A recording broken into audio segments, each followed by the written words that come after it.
Steady now.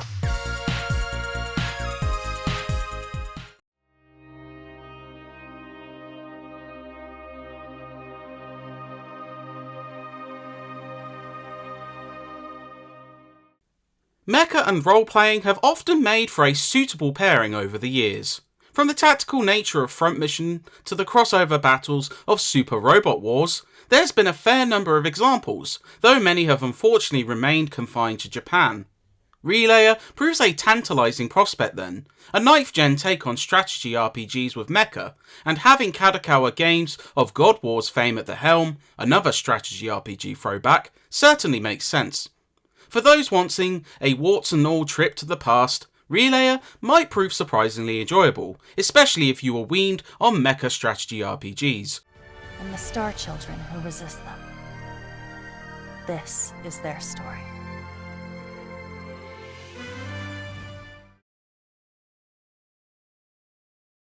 Players primarily follow the exploits of Terra, a young lady whose life is turned upside down when a cataclysmic occurrence known as a gravity loss event sees her sister taken away and her memories lost.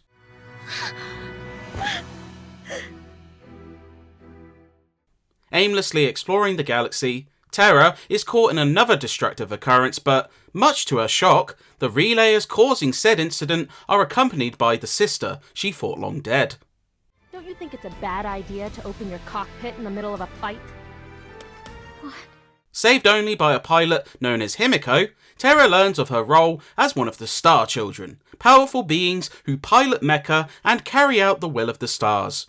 Along with others such as Sun and Mercury, Terra joins the asterism ship and begins her quest to prevent the relayer threat and discover the cause of her sister's turn to evil.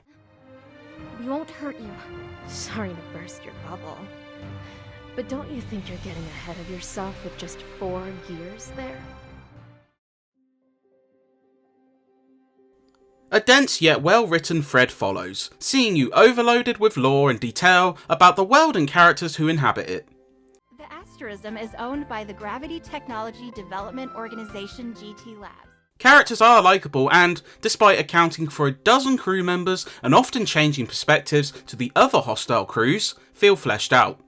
There's also some humour in play to counter an otherwise serious thread, including meta jokes and a few surprise curses, considering the game's low age rating. Emo refers to a musical style popularized in the 1990s, but can also describe someone who is overly emotional. There's a bit of stiffness to the English voice work from some characters, but there's also a lot of fully voiced dialogue that is good.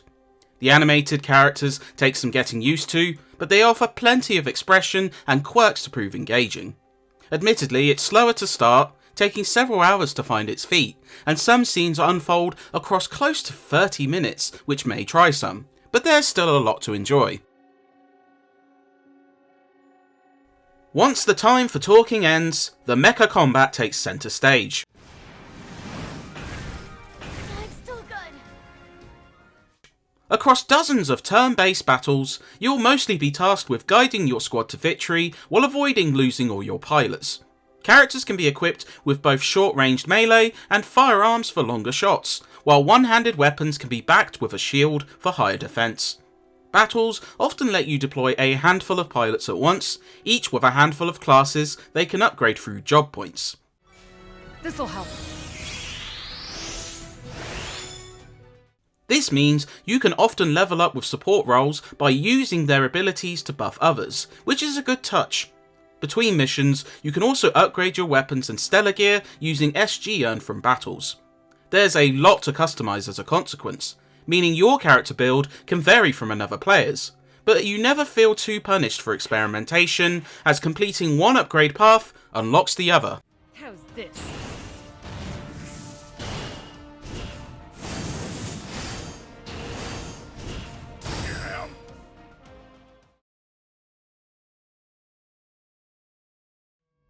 Mecha fans will feel gleeful seeing the hulking robots engaging in battle.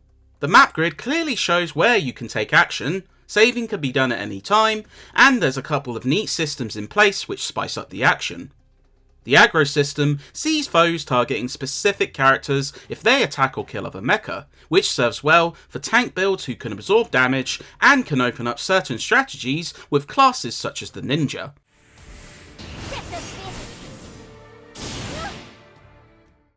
You must also factor physical and gravity weapons, as attacking with the other gives bonus damage.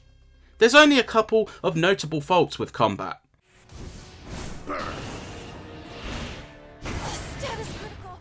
The maps are pretty bland in terms of design, often consisting of simplistic arenas which may have the odd blockade placed there, but grow a bit stale by the end. The difficulty is also up and down, with most of the game proving straightforward, but sudden spikes coming from bosses who dish out ultra powerful debuffs and attacks. But for those wanting their fill of strategy RPGs, this should still be pleasing. Those in tune with Relayer's mix of space opera and strategy will be pleased that there is a sizable amount of content.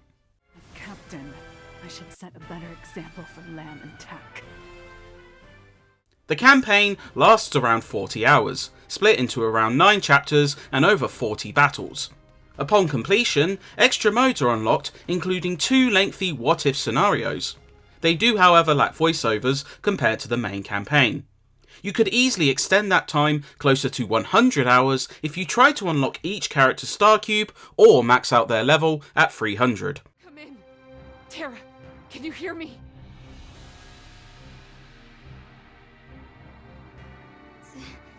Don't worry about me.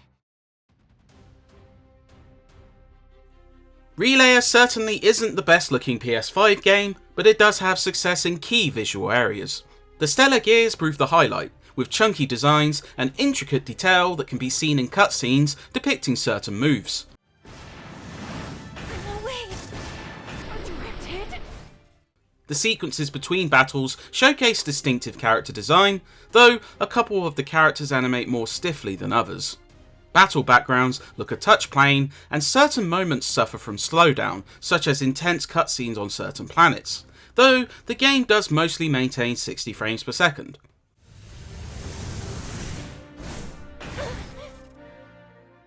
There are also a few moments which could have done with more pizzazz, instead of a shaking still screen to depict key scenes.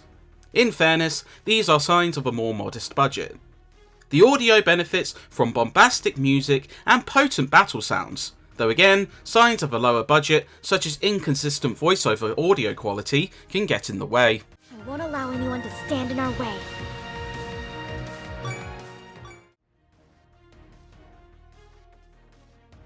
Relayer is an enjoyable modernisation of the mecha strategy RPG, offering a trip down memory lane for enthusiasts while also serving as a potential entry point for the curious. Some will likely turn their noses up at it, as a few overlong cutscenes and low budget presentation can put a dampener on things. However, when everything clicks into place, it offers an enjoyable mix of interstellar drama mixed with turn-based mecha battles. Those who grow to enjoy the quirky charms will also find a ton of content to sink their teeth into. If you are craving battling giant robots or a lengthy escapade to lose yourself in, this one may be worth a look. Die here!